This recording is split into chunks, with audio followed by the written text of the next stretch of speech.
exciting. Sure, glad it's not on tape. There's no actual tape anymore, is there, for these things?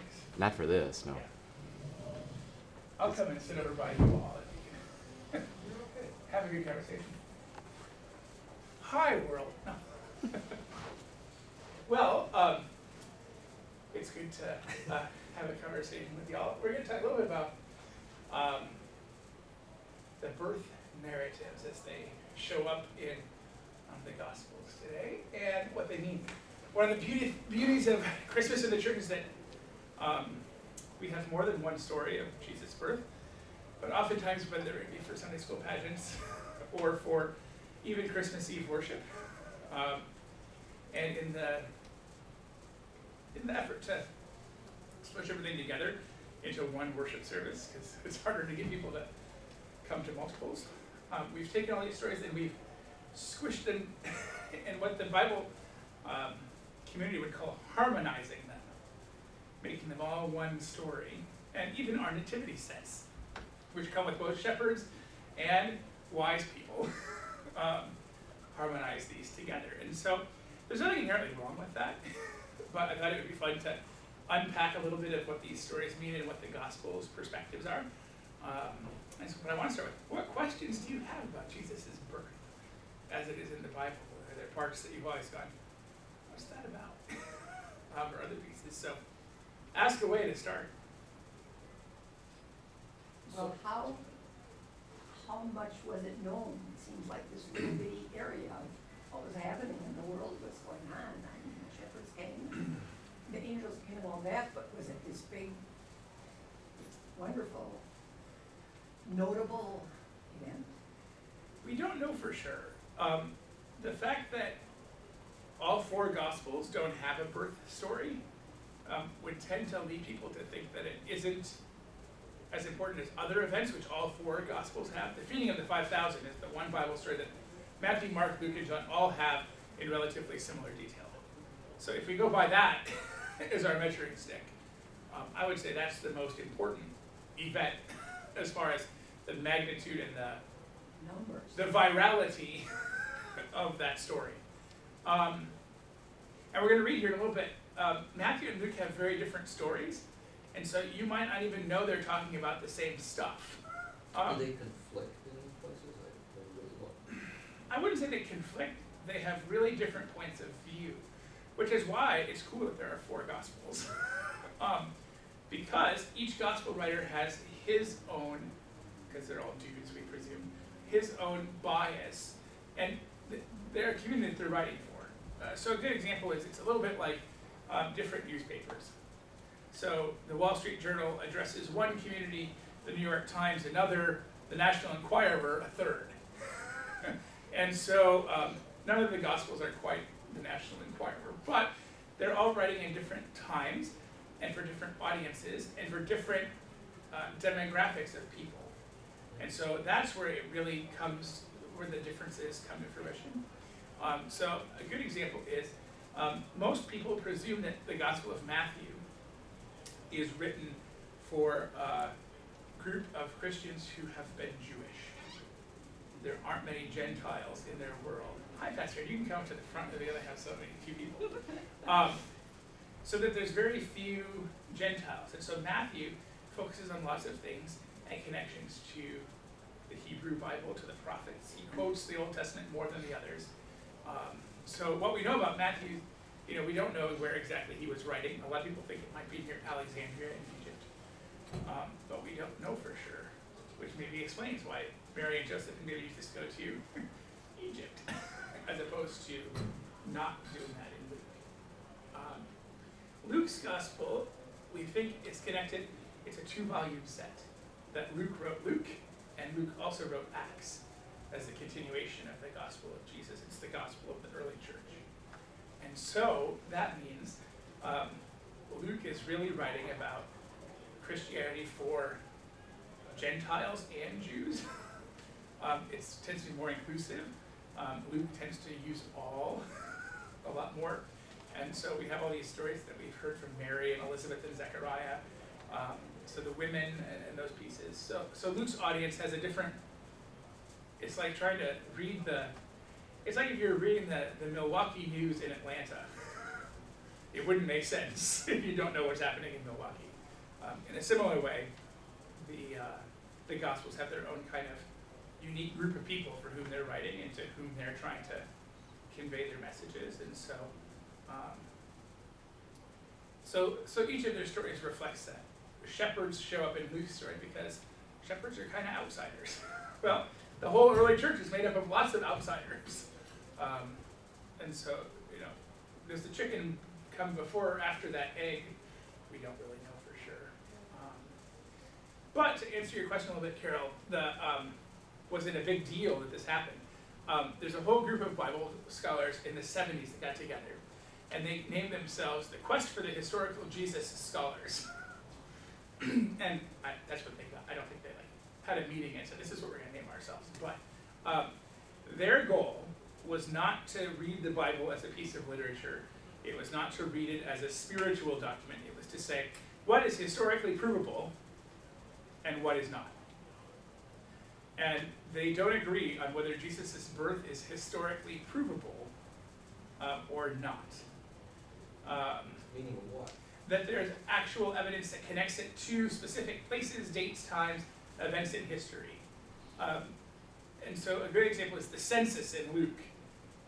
That the historians would say, well, there wasn't a time when Quirinius was the governor of Syria, and there was some sort of eclipse that created the star. So they're looking using kind of science historical records. So they're not looking for the theological or the purpose or the truth in that sense. And there's just not enough evidence that we have in the Gospels for them to feel comfortable saying this is historically. And they do this with half of what Jesus says too. And so they actually voted by colored marbles. This is the Bible world. They voted. Red was the red letter Bible, right? Red was certain Jesus said this historically. They had gray, white. There's a whole lot of books about this. It's really interesting. I think it's a lot of minutia that doesn't really matter. Whole lot. But it is important in the sense that people have tried to figure out, like, is the nativity story in either gospel historically? Is there other histories that help us that way? And there aren't any in the Jewish writings, so there's other historians at the time who write about Jesus, but his birth story seems to come later. Did they or did anyone else try to explain, like, okay, if there wasn't a time that we can see where Quirinius was governor and there was a star, did they try to explain, okay, why do we have that written down then? Yeah, right. A lot of people presume that Luke is cherry-picking the names of people he wants to make a theological point, so that the governors, and Luke does this in a number of places in the first parts. It happens in John the Baptist's story too, where it may not be the correct historical Roman emperor, but it's the memorable Roman emperor. So a good example might be, in the same way that Herbert Hoover gets blamed for the Great Depression historically, we might say, Herbert Hoover was in office and the whole world was going to pot, and then Jesus was born. So some people think that the goal of the Gospels is not historical accuracy. Right. The goal is to tell a story that has a convincing message about what God is doing. And so forget what's right. I'm going to give you the name of the people that are going to be most, most relevant in the hearing to try to make sense of that, if that makes sense. So some people think they messed around with the details because they help them not propagandize, but to get their point of view across. It can help people connect. Yeah, that kind of lays suspicion to a lot of other things then too. Yeah. Didn't they recognize they were doing that? Yeah. Apparently not. But. Well, I think yes and no, right? That one of my teachers often says that when we think about the Bible as a historical document, we think about it post-Enlightenment and in terms of primary and secondary sources. Whereas the Gospels are first and foremost the genre of gospel, which is message of good news, which is ultimately, I think, that's their main take. And so that philosophy of we're going to tell the good news of Jesus, so they aren't thinking, oh no, this is not truthful or inaccurate. This is what helps us tell the story of Jesus most. And so to pull out a name of someone or something or some place that may not be perfect is that way. And a lot of this also comes to bear in how Jesus fulfills the prophecies of the Old Testament. So I want to read Matthew here together in just a second. Matthew has all of his Old Testament verses ready for how Jesus fulfills these prophetic promises. And the question becomes, which comes first? The prophetic promise or Jesus fulfilling it? Well, yes. And so we can't be certain that either Matthew or Luke or any of the gospel writers, their details aren't informed by their understanding of what they presume to be about Jesus. So a good example for this is the nature of virgin birth, for one example, where it says in Isaiah, look, a young woman shall conceive and bear a son. Well, that's what ends up happening, partially because we think God fulfills that promise, but also because it's likely that wasn't referring to Jesus at the beginning. It was referring to some other king of Israel or Judah. And so what we see is these gospel writers using past history as a lens through which to see how Jesus fits that. So it's hard sometimes to know what comes first. There's a really, if you're ever interested, it's a really long and tedious book. But a Catholic, and this might be your bag. There's a Catholic scholar, he's died now, named Raymond Brown. He's a go-to scholar on the Gospel of John. He's Roman Catholic. He's one of the best biblical scholars of the 20th century. And he has 3 volumes on the birth and the death narratives of Jesus. One on the birth narratives, I have it in my office, that goes through every piece and goes through some of these details. So if you really have deep questions that you want to know, I'm just going to shoot from the hip on what I can remember from Bible class and being a Bible nerd myself. But then his book goes through all of these details in more specificity and the history of kind of interpretation. So, should we read? I've got handouts here for everyone if we want to pass those out. I thought we'd start with Matthew's gospel because it's the lesser known. So, I think I've told you all at some point in time in some classes and in a Wednesday Bible study that one of my most dastardly deeds as a pastor was when I got my first confirmation class together for a Christmas party with their parents. And we had a potluck and we had a lovely dinner, and I had printed out the birth stories just like this, and I cut them up into strips. And I gave them to the parents and the students. I split them into 4 groups. One for Matthew, one for Mark, one for Luke, and one for John. I said, you all have the birth narratives. It's your job to piece together what are your gospels. And I made them work for 20 minutes. I must have been stressed and projecting a lot of mean stuff onto them. I made them work for 20 minutes. And the Gospel of Mark table had theirs totally done. They were certain it was right. There's no birth story in the Gospel of Mark. And the Gospel of John people were sure they had theirs right. They were the second group done. There's no actual birth narrative. There's the story of in the beginning was the Word, which we read on Christmas Day, but there's no actual birth narrative in John. And then the Matthew and Luke people were just super confused. It was one of the meanest things I've done in ministry, but it was great fun for me to watch them realize they thought every gospel had a Christmas story, which is not the case. So does someone want to read for us here? This is Matthew's birth narrative. So as you read here, notice what's missing from what you might expect to hear in church tomorrow night on Christmas Eve. Does someone want to read this for us? In the time of King Herod, after Jesus was born in Bethlehem of Judea, wise men from the east came to Jerusalem asking, where is the child who has been born King of the Jews? For we observed his star at its rising and had come to pay him homage. When King Herod heard this, he was frightened, and all Jerusalem with him. And calling together all the chief priests and scribes of the people, he inquired of them where the Messiah was to be born, and they told him, in Bethlehem of Judea. For so it has been written by the prophet. And you, Bethlehem, in the land of Judah, are by no means least among the rulers of Judah. For from you shall come a ruler who is shepherd to my people Israel. Then Herod secretly called for the wise men, and learned from them the exact time when the star had appeared. Then he sent them to Bethlehem, saying, go and search diligently for the child. And when you have found him, bring me word so that I may also go and pay him homage. And they had heard the king, they set out, and there ahead of them went the star that they had seen at its rising, until it stopped over the place where the child was. When they saw that the star had stopped, they were overwhelmed with joy.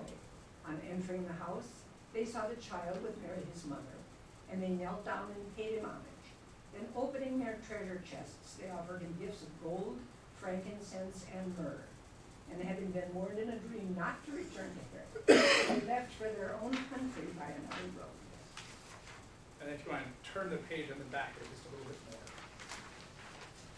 Now after they had left, an angel of the Lord appeared to Joseph in a dream and said, "Get up, take the child and his mother, and flee to Egypt, and remain there until I tell you, for Herod is about to search for the child to destroy him." And Joseph got up, took the child and his mother by night, and went to Egypt, and remained there until the death of Herod. This was to fulfill what had been spoken by the Lord through the prophet, "Out of Egypt have I called my son." First time they talk about Joseph, and I think he has such a big part in this narrative. And Yeah. they don't, the guy was a prince, I mean, you know. Yeah. you're- I forgot to print the first page, so I'm gonna read the first part that I was read. just gonna Sorry, so we're gonna backtrack. Carol, you did a great job of reading. I didn't print the first page. So here's the beginning of the story. Again, notice what's missing. Sorry, internet audience. Sorry, real audience. Now the birth of Jesus the Messiah took place in this way. When his mother Mary had been engaged to Joseph, but before they lived together, she was found to be with child from the Holy Spirit. Her husband Joseph, being a righteous man and unwilling to expose her to public disgrace, planned to dismiss her quietly. But just when he had resolved to do this, an angel of the Lord appeared to him in a dream and said, "Joseph, son of David, do not be afraid to take Mary as your wife, for the child conceived in her is from the Holy Spirit. She will bear a son, and you are to name him Jesus, for he will save his people from their sins." All this took place to fulfill what had been spoken by the Lord through the prophet. "Look, the virgin shall conceive and bear a son, and they shall name him Emmanuel," which means God is with us. When Joseph awoke from sleep, he did as the angel of the Lord commanded him.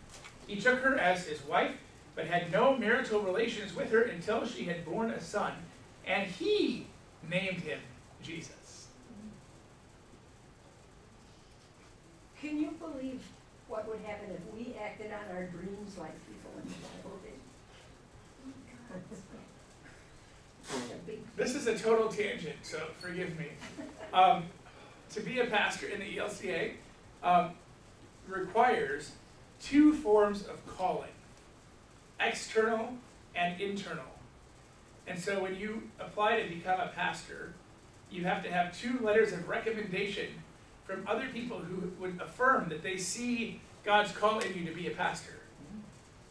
So my godparents wrote mine, which is actually really cool. But they were fulfilling their baptismal promises even more than the average person.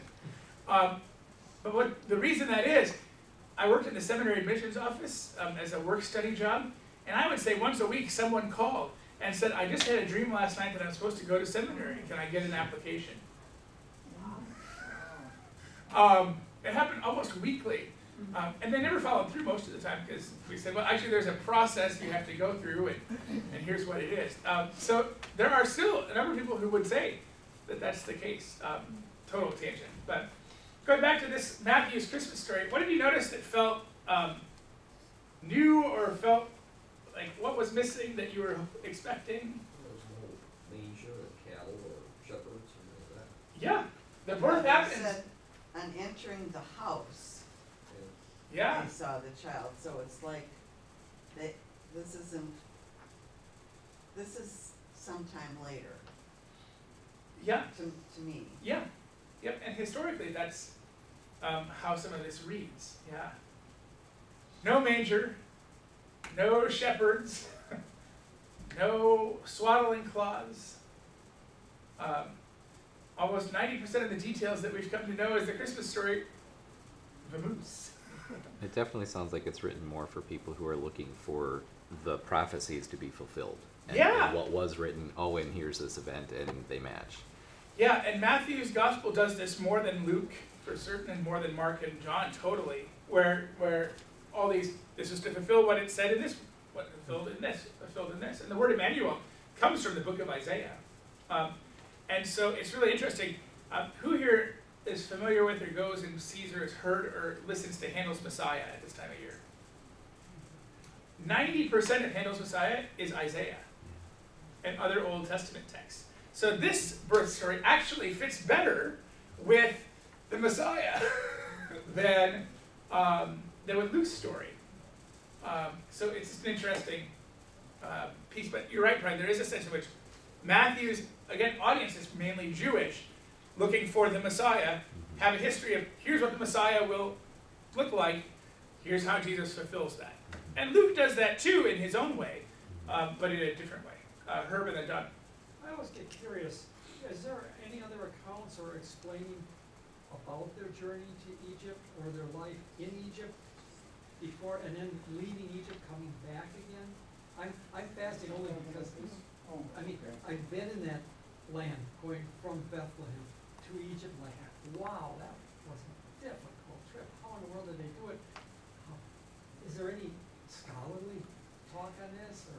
I'm sure there is some. I don't know a whole lot of it. That, again, the fleeing to Egypt, the three kings only happens in Matthew. And many people think that this happened later, so that a lot of people say, well, these can coexist, because, again, that Nancy, you caught it, right? The house. That somehow they're settled again by the time King Herod hears of this. I always joke about the treasure they got from the kings financed their trip. Yeah, well, and it's not clear how much the trip is. You know, it seems like it's quite. They're quite seeking protection or safety from Herod's murderous intentions. Was the border in the same place then as it is now? Not entirely. The borders of Israel, of Judea and Palestine are more flexible too. And part of this, they're going back and forth, but it's all Roman territory. And so one of the reasons I think, this is just Matt speaking, it's not the authoritative scholarly word, is that many people think Matthew's writing in a North African community of Jewish Christians. And so I think the fact that the Egypt plot happens both is proven because of out of Egypt I have called my son, got to fulfill that. Luke doesn't ever fulfill that, by the way, unless you go back to Joseph and the Israelites. And so I think that might be hey, Jesus came by here. It's a little bit like, Santa's going to stop in Wisconsin. Did you know that? That's my own guess. I was saying before some of you got here, Raymond Brown is a really awesome Bible scholar. He's died now. He's Roman Catholic, and he has written the book on the birth narratives par excellence. So I have it in my office if you want to look at that, Herb. And the Egypt section specifically. I'm sure there's some more there. The other thing I didn't print off for you that's interesting is that both Luke and Matthew have genealogies that get to Jesus. But guess what? They don't include the same people, and the family trees are pretty convoluted. Matthew's family tree has 14 generations in it because 14 is 2 sevens, which is biblically really complete. And he starts from Abraham. Luke starts from Adam, which reflect their different perspectives.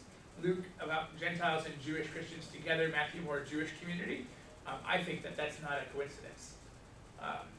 But in both cases, they have some really messed up people in their family lines. Ruth shows up in the family line in the Gospel of Matthew, and Ruth is a Moabite, and the Moabites go back to the book of Genesis, to the daughters of Lot, who end up committing incest with their father, and of that incest comes the son named Moab. So you can argue that Jesus' family tree in the Gospel of Matthew includes incestuous generations, which is, I didn't want to put that in a sermon because it causes people really lose their mind when those things happen. In the same way, you have others connected to David, and that in Luke as well. So David is the key for Luke, where Matthew it's a little bit more going all the way back to Abraham. Yeah, Carol. Okay, you look like you're pregnant with... Well, I am, and I usually am. So I heard a sermon once on how the family tree of Jesus in Matthew's gospel should bring us comfort, that even what we think is really beyond salvation is included in God's salvific history, which I think is a powerful and interesting way to think about it. Other things that you noticed were missing here that felt familiar?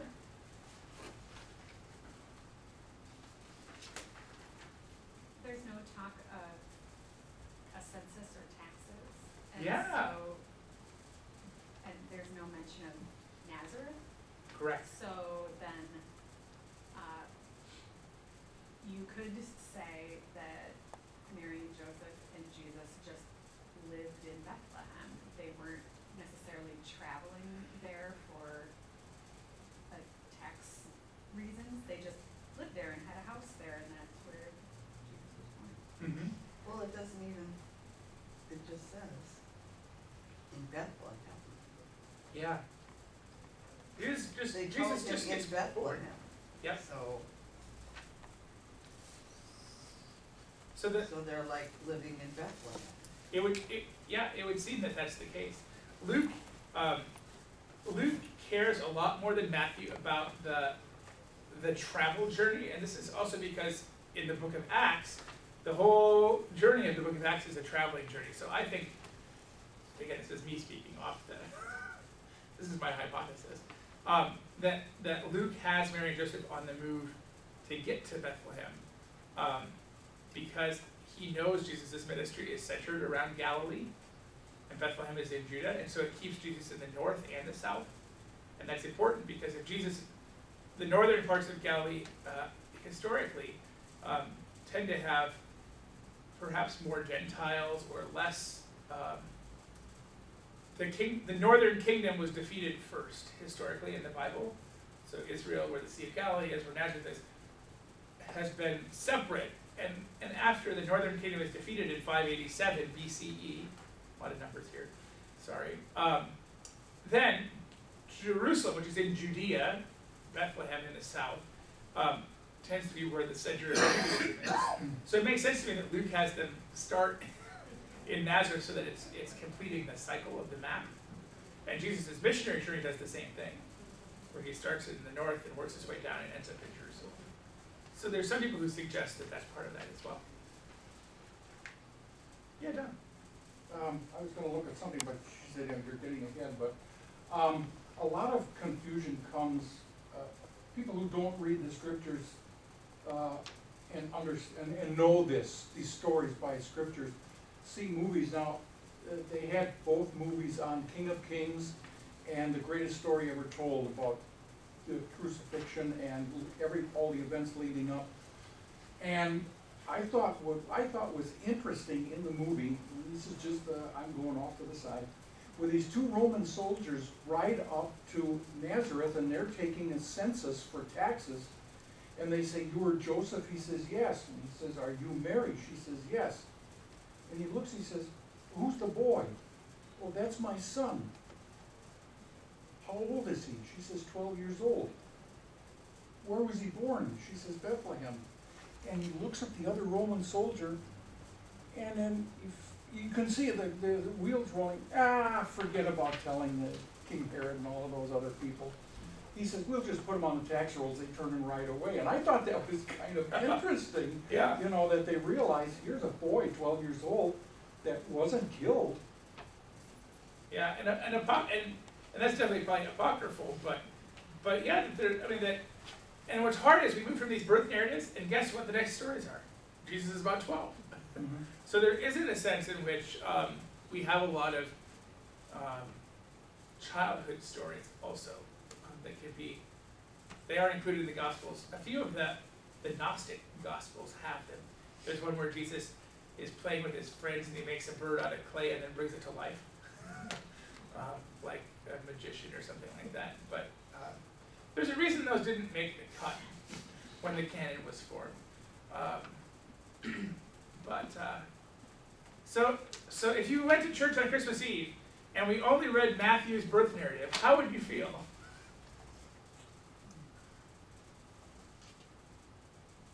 Sort of like we miss the important part of it, and we're just getting to the epiphany part of the three Yeah. kings coming, you know. Yeah, and historically the church has taken this part of the story and made it the 12th day of Christmas, Epiphany.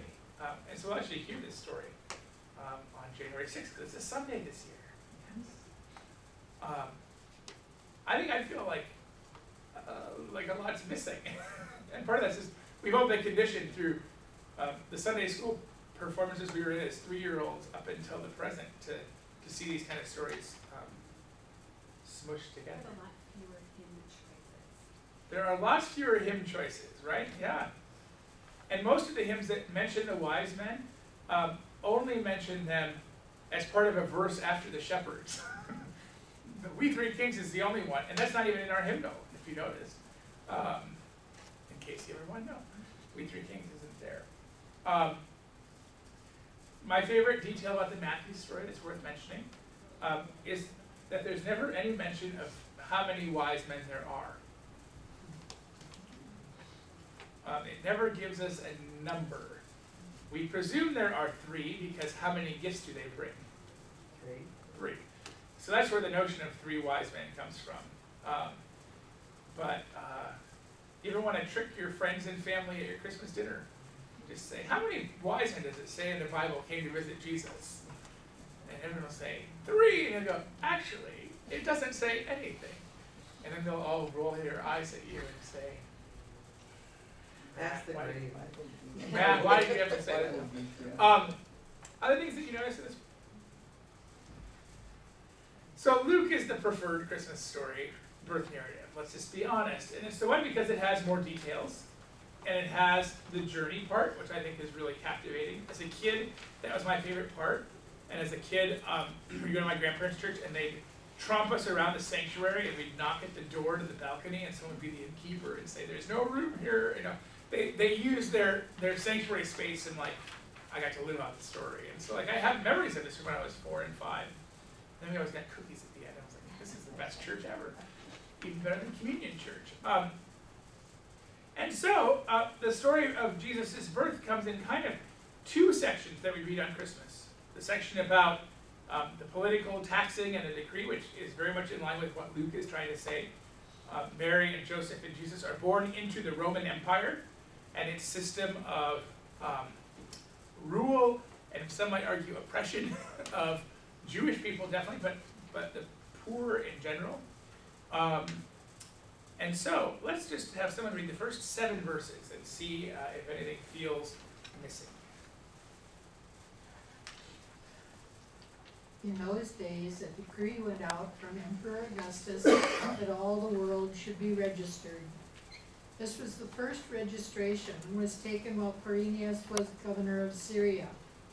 All went to their own towns to be registered. Joseph also went from the town of Nazareth in Galilee to Judea, to the city of David called Bethlehem, because he was descended from the house and family of David. He went to be registered with Mary, to whom he was engaged, and who was expecting a child. While they were there, the time came for her to deliver her child. And she gave birth to her firstborn son, and wrapped him in bands of cloth, and laid him in a manger, because there was no place for them in the inn.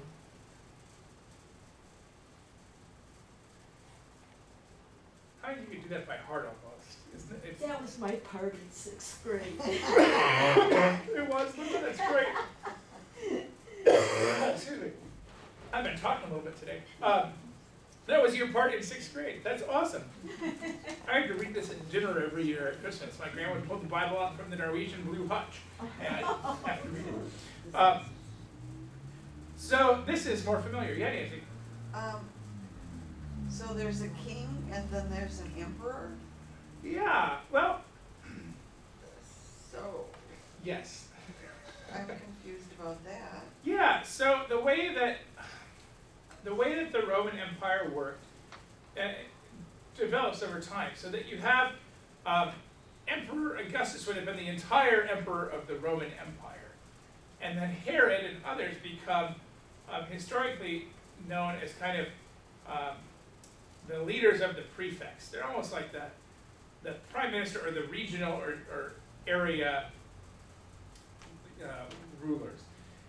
He's call called him King Herod in that sense, because in many ways the Caesar was seen as the king. And so it's no coincidence that in many cases, some of the words that are used for Jesus in the Passion story, when he enters into Jerusalem, are words that would have been used at a coronation of the emperor's birthday. Long live the king. You know, so the emperor-king language is messier than it might be otherwise. So that Augustus is the overall ruler, and Herod, like Pilate, in many ways becomes the kind of ruler of the region. And then Quirinius is the governor of Syria, which is another marker for Luke. And some of that might be connected to the fact that Luke is reaching Gentiles too. And so he's trying to also include people or places or rulers that they would have had familiarity with. So there's no, and I was saying before you all got here that historians are really flummoxed by this because the possible years in which the star might have appeared astronomically don't line up with these rulers. So, which is right? Well, that might not be the point. So we don't know for sure why these rulers get named the way they do, but some suggest that they might be, it's really hard to date Jesus' birth. I remember in 4th grade confirmation class, my pastor told us it was 6 BC because of leap year. I don't think that was true. When was Luke written? Luke is written about likely between 70 and 90. So this is probably a full generation after Jesus, 2 generations from Mary. And so who is Luke? Well, we don't know a whole lot about him. He shows up in a few places in the book of Acts, partially because he wrote the book of Acts, we think.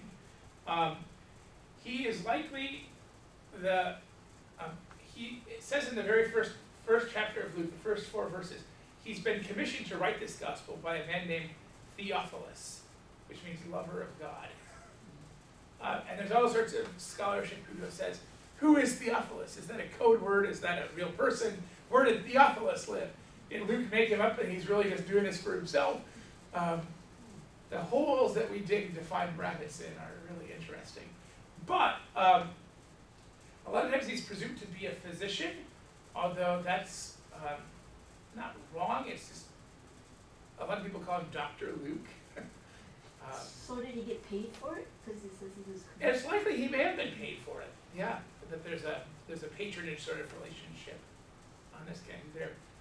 What we do know about Luke's audience is that they are mostly Gentile Christians and Jewish Christians who converted, but mostly Gentiles. So if you notice here, who's the important Old Testament figure for Luke in Jesus' lineage? David. Which is also true for Matthew, but that Luke doesn't go further back.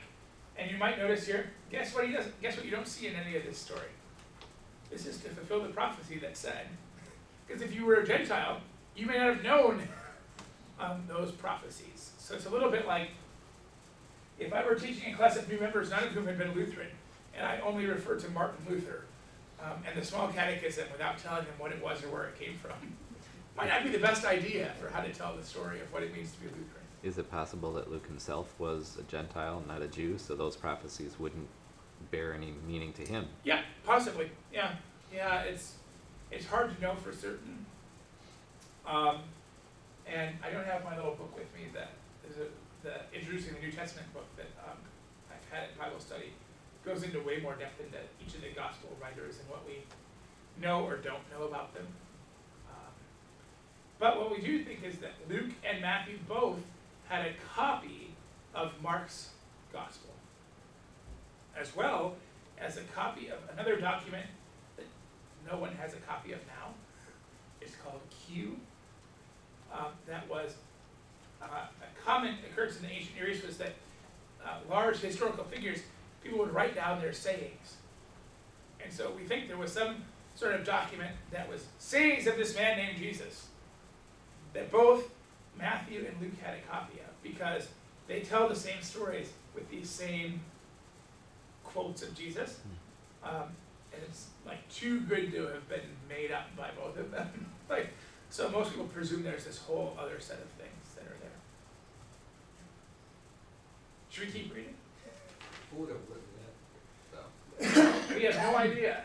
oh, So this is, again, fun Bible nerd fact. maybe more than one person?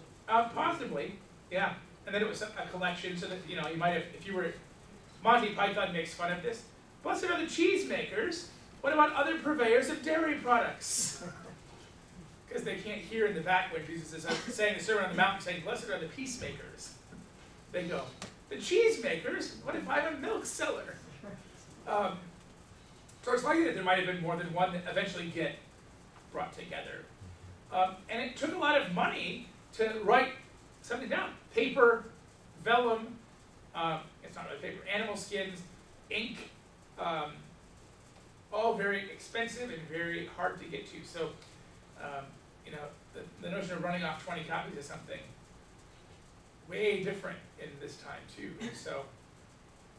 So there likely would not have been as many copies, but it would have maybe been compiled and edited down and agreed upon. But the funny thing is, there's no evidence of this document ever existing, except from working backwards. And so there's a whole book I have in my office that's a critical commentary on the document Q. It's 800 pages on a document that does not exist. Which is like, wait a second, how does this work? But they're working backwards from the Gospels and from other early sources that have similar sayings of Jesus. But Jesus is just saying wow, wow, wow at this point. Let's read 8 to 15 and see what happens here. In that region there were shepherds living in the fields, keeping watch over their flock by night. Then an angel of the Lord stood before them, and the glory of the Lord shone around them, and they were terrified. But the angel said to them, do not be afraid, for see, I am bringing you good news of great joy for all people. To you is born this day in the city of David a Savior, who is the Messiah, the Lord. This will be a sign for you. You will find a child wrapped in bands of cloth and lying in a manger.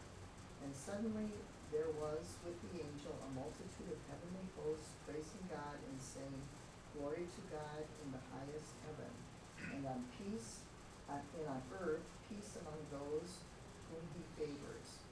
When the angels had left them and gone into heaven, the shepherds said to one another, let us go now to Bethlehem and see this thing that has taken place, which the Lord has made known to us. Great, and if you want, I'm sorry, if you want to the next page, you go to 20. So they went with haste and found Mary and Joseph and the child lying in the manger. When they saw this, they made known what had been told them about this child, and all who heard it were amazed at what the shepherds told them. But Mary treasured all these words and pondered them in her heart. The shepherds returned, glorifying and praising God for all they had heard and seen, as it had been told them. This also feels familiar. This is part of Christmas Eve too. While shepherds watch their flocks by night. The first Noel. Anything stick out here is particularly interesting? Yeah, Doc. To you, born this day in the city of David is a Savior who is the Messiah, the Lord. In the others, it's Christ the Lord, Christ being the anointed one. Yep. And then it says, multitude of, glory to, the angel says, glory to God in the highest heaven, and on earth peace among those whom he favors. Other texts have, and peace on earth among, peace, on earth peace to, and goodwill to men. Yeah, and that's the King James translation most of the time. So those are both translation issues. The notion of the Messiah, the Lord, the word Messiah in Greek is Christos. So literally, Christ. And so if I had $1 for every time I wanted to ask the translators, why did you pick that word and not that word? That's one of my genie 3 wishes in life. To have the translators of the NRSV give me a commentary of why they chose one word instead of the other. Again, you won't want me to have the genie. You'll want someone else who will like solve world hunger. I want some weird Bible nerd thing. But so the Messiah is the word for Christ. And so they've chosen this, I think because of the way that the angels are talking to the shepherds, who may have been Jewish. I just read a commentary that suggested, it was a poem, that suggested that the shepherds may have been shepherds who were used by the temple to select the lambs for slaughter for offerings. So that they may have been familiar with the Jewish rituals enough so that the city of David, the Messiah, they would have known that. I don't know if I thought that was really interesting. I never thought about that. Interesting symbology with Jesus being called the Lamb of God. Then. Right, and that's where the poem talked about, they were saying about these shepherds. They knew a sacrificial lamb when they saw one. It's the way the poem ends. And they were to select the lambs without flaw. Right, and so, it's just a cool, is it theologically in the text? Right. Is it interesting? Absolutely. And the other one, glory to God in the highest heaven and earth, peace among those whom God favors. That is a translation from goodwill to men or to all. The NRSV is intentionally, in most places, inclusive of collective nouns referring to people. Where in previous it would have referred to mankind or men. In 1988, when they began translating, that was one of their principles. In the same way, this shows up in Paul's writings. The NRSV, what we use in worship on Sunday mornings, will often say brothers and sisters. Well, the word in Greek is not brothers and sisters. The word is adelphos. Philadelphia, city of brotherly love, that same root. But that the usage in the time of Jesus and in early Greek was that was the way people talked when they were talking about everybody. And so that they concluded that that's some of the meaning. In the same way for humankind, they're not just referring to the dudes. And so that's part of the reason that translation has changed. But also the favor language, that part is often lost in the King James. Goodwill toward men. That favoring harkens back to Mary. Blessed when the angel speaks to Mary, the Lord has favored. Greetings, Mary, the Lord has favored you. So I think they try to keep that intentional because it's the same word that Gabriel uses in talking to Mary. One other thing I thought was interesting, and I have not noticed this until this year. It's always something in every year that's there.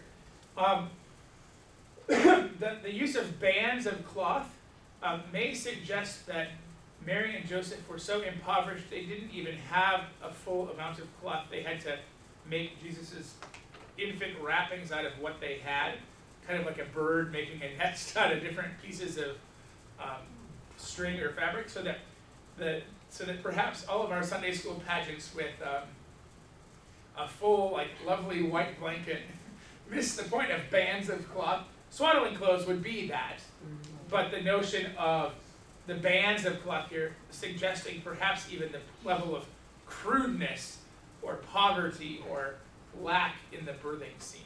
That they had to actually find some random piecemeal scraps and put them together. Or a bouquet goes like Yeah. Right, so it's hard to know what that is, if that's, but I've seen that 3 or 4 times. It's like all these Bible people come up with the same idea in the same time frame. I don't know. Maybe it's the Holy Spirit. Yeah. Seems to me there's a lot more angel speaking in this area than there are in other parts of the Bible. Yeah. Yep. I think part of that is the unbelievability of some of these stories require the messengers from above. Also, I think all the Gospels are trying to make God the primary actor. And so to have the messengers from God saying, don't be afraid. We don't see the angels show up nearly as much by the time Jesus is an adult. And I think some of that might go back to the Old Testament, these barren women giving birth, that there's often messengers or angels who talk to them as well. or reveal that to them. Thinking about Abraham and Sarah and others along the way, that there's some sort of divine message that tells them it's not just the home pregnancy test at the drugstore that reveals this. We're at time. I want to say one more thing before we take any questions here. Before the back page is what I wanted to share with you. This is a part of an article that I have that goes through the power of the story, and this is from Luke's Gospel. The author of this is a former Greek professor at Luther Seminary, and one of my teachers learned Greek from him and said, "This man can stack sand." He's just very precise. His name is Jim Boyce, and he has put this lovely thing together. And his argument, his thesis, his perspective on Luke's birth story is that it is so well written, it can be an accident. How well structured and put together this story is. His argument is Luke has paid attention to everything to make sure that it's very, very clear what the point of this story is and the details around it, which is pretty amazing when you consider this is all happening before the Enlightenment. But there is something that's very inspirational about the structure. And so he's divided the whole story of Luke and Jesus' birth into these different sections. And these are the sections that aren't the birth themselves. It's other parts. And so you have the voices of angels, as you said. Herb, the angels show up a lot more. And then Mary has her response. Zechariah has his response. And then Simeon is the last person to have a response. So you have 3 angels who speak and sing, and you have 3 responses from the characters, all of which point to Jesus' role as the Messiah. And for Luke, it's about salvation today, here and now. Today, this has been fulfilled in your hearing. Jesus says in the temple in Luke 4. It's already happening, even as the story is unfolding, which is the unique part about Luke. Matthew is always thinking back. This is to fulfill. This is to fulfill. Luke's in the present. This is happening now, folks. And it's going to continue to happen into the future. So this is for your own edification. And hopefully you have some fun thoughts as you hear the Christmas story and read it, or hear it read, or hear Charlie Brown read it in the coming days. So Merry Christmas, everybody, and thanks for coming. And, if you want to see the book, I can grab it from my office too.